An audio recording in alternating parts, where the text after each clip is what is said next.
दोस्तों अस्सलाम वालेकुम। उम्मीद है आप लोग सब खैरियत से होंगे, ज़बरदस्त होंगे और मेरी दुआ है कि आप लोग सब अच्छी सेहत के साथ हों और मज़े में हों। तो चलें स्टार्ट करते हैं आज का रिव्यू। और आज के इस वीडियो में मैं जो प्रोडक्ट रिव्यू करूंगा वो आती है फ्रॉम द सऊदी हाउस लेवर्ने। और यहाँ मैं बात कर रहा हूँ ब्लू लेवर्ने बखूर की। और ये ब्लू लेवर्ने का फ्लैंकर है। ओरिजिनल ब्लू लेवर्ने जो कि सेम हाउस का है, उसको मैं ऑलरेडी रिव्यू कर चुका हूँ मेरे चैनल पे, उसका रिव्यू जरूर देखिएगा। बहुत प्यारा परफ्यूम है। और इसी ब्रांड का एक और परफ्यूम जिसका नाम है आई वॉज हेयर, मैं उसका भी रिव्यू बना चुका हूँ, आप वो वीडियो भी जरूर देखें। दोनों परफ्यूम बहुत ज़बरदस्त हैं। और ये जो ब्रांड, ये जो हाउस है लेवर्ने, ये बहुत अच्छा काम कर रहे हैं। प्राइजेस बहुत ज़बरदस्त हैं, क्वालिटी टॉप नॉच है और बहुत अच्छे प्रोडक्ट्स हैं इनके। और फ्यूचर में ये काफ़ी मशहूर होने वाले हैं ऐसा मुझे लगता है। और अगर मैं इस बॉक्स की बात करूं कि ये इतना लंबा क्यों है, तो उसकी रीज़न ये है कि ये परफ्यूम आता है 200 ml क्वांटिटी में, इसमें 100 ml की बोतल नहीं है। तो चलिए स्टार्ट करते हैं अपना रिव्यू हमेशा की तरह प्रेजेंटेशन से। तो यहाँ पे ये परफ्यूम मिलता है आपको इस तरह के खूबसूरत ब्लू लंबे से बॉक्स में। सिंपल पेपर का बॉक्स है, कोई उत्साहकारी यहाँ पे नहीं की गई। यहाँ पे लोगो मिलेगा आपको, वही उनका जो लेपर्ड है उसका, और फिर ब्लू लेवर्ने बखूर नाम मिलेगा आपको परफ्यूम का। और वैसे तो ये कहने को फ्लैंकर है ओरिजिनल ब्लू लेवर्ने का, लेकिन इसका उस परफ्यूम से कुछ लेना देना नहीं है, इसकी खुशबू उससे बिल्कुल अलग है। तो इस तरह से इसका बॉक्स मिलता है, साइड से आपको कुछ नहीं मिलेगा। और फिर यहाँ बैक पे आपको कुछ इंग्रेडिएंट की डिटेल्स मिलती हैं, बार कोड वगैरह। फिर यहाँ बॉटम में आपको उसका बैच कोड मिलता है। Simple box. And now let me show you the bottle. और बॉटल, इनकी बॉटल्स काफ़ी खूबसूरत हैं, एक ही शेप में आती हैं, राउंड बैरल शेप में।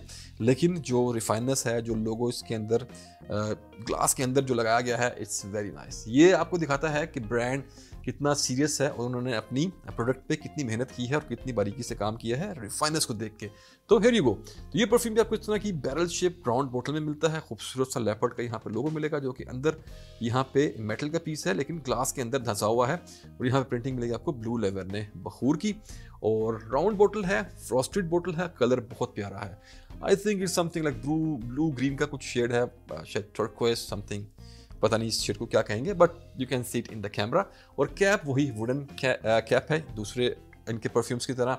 और स्प्रेयर यहाँ पे जाइजेंटिक है, बहुत बड़ा स्प्रेयर है, ऐसा लगता है जैसे कि आपने कोई एयर फ्रेशनर का इसके ऊपर एटमाइजर लगाया हो। तो ये था इसके प्रेजेंटेशन के बारे में। चलिए अब बात करते हैं इसके परफ्यूम की, फ्रेग्रेंस की, इसके सेंट की। तो सबसे पहले नोट्स ब्रेकडाउन में नहीं दूंगा, आप इनकी वेबसाइट विजिट करें ताकि आपको वहाँ पे और डिटेल्स भी मिल जाए और इनके आर्टिकल्स भी मिल जाए और नोट्स का ब्रेकडाउन भी वहाँ पे आपको मिल जाए। मैं यहाँ आपको बताऊंगा कि कैसा स्मेल करता है। तो रिव्यू स्टार्ट करने से पहले मैं आपको ये बता दूँ कि ये काफ़ी सिमिलर है गिज़ा के इंपीरियल वैली के। और अगर गिज़ा के इंपीरियल वैली की मैं बात करूँ तो मैं ये कहूँगा कि ये 100% तो वैसा नहीं है, लेकिन यस, इसको लगा के आपको उसकी याद ज़रूर आएगी। मैं ये कहूँगा कि ये उसका थोड़ा ज़्यादा फ्रूटी और ज़्यादा फ्रेशर वर्जन है। तो ये परफ्यूम यहाँ पे कंपोज किया है, यहाँ इसको जो डिज़ाइन किया है मास्टर परफ्यूमर क्रिस्टियन प्रोवेंजानो ने। और एक दफ़ा फिर उन्होंने एक परफ्यूम का डीएनए लेके उसके ऊपर अपने ट्वीक्स डाल के उसको थोड़ा सा ज़्यादा बेटर बना के पेश किया है। तो यहाँ पे आपको इंपीरियल वैली की यहाँ पे वाइब्स ज़रूर मिलेंगी, लेकिन ये मेरे ख्याल से थोड़ा सा उससे बेटर स्मेल करता है, थोड़ा सा ज़्यादा फ्रूटी है, तो थोड़ा ज़्यादा वर्सटैलिटी की तरफ ये आ जाता है। तो चलें अगर इसकी खुशबू की बात करें तो जैसा कि ये इंपीरियल वैली से सिमिलर है, तो यहाँ भी आपको फ्रूटी नोट्स मिलते हैं, आपको स्वीटनेस मिलती है, आपको इंसेंस मिलता है, आपको स्मोकी नोट्स मिलते हैं, और फिर आपको यहाँ पे मिलते हैं लेदरी नोट्स और बेस में वुडी नोट्स। तो यहाँ पे ओपनिंग में आपको एक फ्रूटी स्वीट ओपनिंग मिलती है, उसके साथ आपको मिलता है एक स्मोकी नोट और इंसेंस का नोट, एक बखूर, क्योंकि इसका नाम ही बखूर है तो इंसेंस का नोट मिलता है।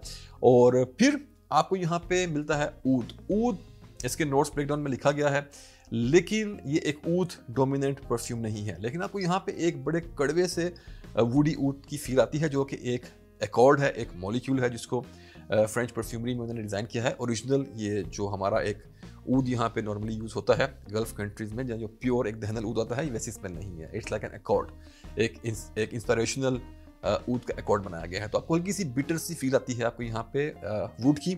और उसके बाद अपने सेकंड फेज की तरफ जब आता है तो यूरेनियम थोड़ा सा यहाँ पे थोड़ा प्रोमिनेंट होना स्टार्ट करता है। यूरेनियम शुरू से ही आपकी कंपोजिशन में रहता है, लेकिन शुरू में क्योंकि स्वीटनेस बहुत ज़्यादा है, वहाँ पे आपको इंसेंसी और स्मोकी नोट्स थोड़े ज़्यादा प्रोमिनेंट हैं, तो वहाँ ये इतना खिल नहीं पाता। लेकिन टूवर्ड्स द सेकंड फेज यहाँ पे जेरेनियम थोड़ा सा ज़्यादा स्ट्रॉन्ग होता है, और फिर आहिस्ता आहिस्ता जैसे जैसे ये परफ्यूम अपने डेड ऑन की तरफ मूव करता है, तो ये आहिस्ता आहिस्ता ज़्यादा स्मोकी और लेदरी होना शुरू होता है। और उसके साथ साथ यहाँ पे ये थोड़ा सा अपना थोड़ा वुडी साइड की तरफ भी मूव करता है, और ये एक फ्यूजन है sweet dark heavy dark notes का और फ्रूटी फ्रेश नोट्स का। तो जो आपको यहाँ पे एक्सपीरियंस मिलता है वो बड़ा ही खूबसूरत मिलता है, एक आपको बड़ा ही प्यारा यहाँ पे फ्यूजन टाइप की फील मिलती है। और फिर अपने फाइनल ड्राइड ऑन में जब ये पहुँचता है तो वहाँ पे आके ये it becomes like little bit more musky और मोर लेदरी, मोर स्मोकी इंसेंसी। जो ये एक फ्रूटीनेस है और जो स्वीटनेस है इस परफ्यूम की, वो शुरू से एंड तक आपके साथ चलती है, लेकिन एंड पे आते आते वो फ्रूटीनेस थोड़ी सी हल्की पड़ जाती है, मध्यम पड़ जाती है, and this one becomes more like, जैसे मैंने आपको बताया कि मस्की, थोड़ा सा वुडी इंसेंसी लेदरी परफ्यूम ये बन जाता है। तो ये था इसकी खुशबू के बारे में, बहुत ही ज़बरदस्त एक्सपीरियंस है। और चलिए अब बात करते हैं इसके दूसरे एस्पेक्ट्स की। तो अगर बात करें परफॉर्मेंस की, तो परफॉर्मेंस यहाँ पे भाई ज़बरदस्त है। आपको अपनी शर्ट से अगले दिन भी इसकी खुशबू आएगी, प्रोजेक्शन से आज सब कुछ अव्वल नंबर ज़बरदस्त। अगर मैं बात करूँ एज ग्रुप की, तो आपको उसको यूज़ करने के लिए थोड़ा सा मैच्योर 22+ एज अगर आप हैं तो आप लगा सकते हैं, अदरवाइज अगर आप 21 साल के पास हैं तो ट्राई कर लें if you can carry it. और अगर बात करूं मैं जेंडर की, तो जेंडर में टोटली यूनिसेक्स परफ्यूम है, लेडीज़ और जेंट्स कोई भी इसको बिल्कुल आराम से लगा सकते हैं बिना किसी तकलीफ़ के, बिना किसी दिक्कत के। अगर बात करें इसके मौसम की, सीज़न की, तो पूरा साल चल सकता है एक्सेप्ट गर्मियाँ, जब बहुत गर्मी हो तो आउटडोर में आप इसको नहीं लगा सकते। अगर आप एयर कंडीशनड ठंडे माहौल में बैठते हैं इंडोर्स में, तब आप इसे गर्मी में भी चला लेंगे। लेकिन फॉर द बेस्ट एक्सपीरियंस जब भी मौसम थोड़ा ठंडा हो, जिसमें आप समझ लें कि खिज़ां, सर्दी, बहार, ये 3 मौसम ये कवर आपके कर देगा। सख्त गर्मी आउटडोर में नहीं चलेगा, अवॉइड कर लें तो बेहतर है। और अब बात करते हैं ओकेजन्स की। तो ओकेजन की मैं बात करूँ तो clubbing, offices, outdoors, malls, picnics, weddings, birthdays, dinners, तकरीबन हर जगह एक्सेप्ट स्पोर्ट्स एक्टिविटीज़ या आपका जिम, तो उसको छोड़ के आप इसे कहीं भी लगाएं, डेट्स पे, कहीं भी, you will be loving it. बहुत ही वर्सेटाइल परफ्यूम है। और अगर मैं बात करूं अब इसकी प्राइस की, जो कि असल मुद्दा है, तो ये मिलता है आपको 200 ml की क्वांटिटी में, जैसा कि आपको मैंने बता दिया यहाँ पे इस प्रेजेंटेशन के साथ। और इसके प्राइस में थोड़ा सा ऐसा है कि ये ब्रांड थोड़ा सा प्राइस अप डाउन करते रहते हैं, कभी 180 का मिलेगा, कभी 165 ऐसे। और क्योंकि अभी 2 वीक्स में रमज़ान स्टार्ट होने वाला है, तो बेस्ट ऑफर्स आपको रमज़ान में इनके हाउस से डेफिनेटली मिल जाएंगी। तो अगर आप लोग खरीदना चाहें तो आप थोड़ा सा वेट कर लें, तो आपको एक बेहतरीन डील मिल सकती है। लेकिन आज के दौर में जो इसकी प्राइस है मेरे ख्याल से 170 to 180 के आसपास है फॉर 200 ml बोतल, और दिस इज़ अ बैंगर। इस प्राइस के हिसाब से दिस इज रॉकिंग। तो ये था इसकी खुशबू के बारे में। उम्मीद है आपको ये रिव्यू पसंद आया होगा, काफ़ी भाइयों ने इसके बारे में पूछा था। तो ये था आज का रिव्यू ब्लू लेवर ने बखूर का। और चलें इसी के साथ भाई को दें इजाज़त, आपको मिलूंगा अपने एक और रिव्यू में एक और ज़बरदस्त प्रोडक्ट के साथ। तब तक के लिए अपना ख्याल रखें, अपने प्यारों का ख्याल रखें। Put your Saint on, stay fragrant और अल्लाह हाफिज़।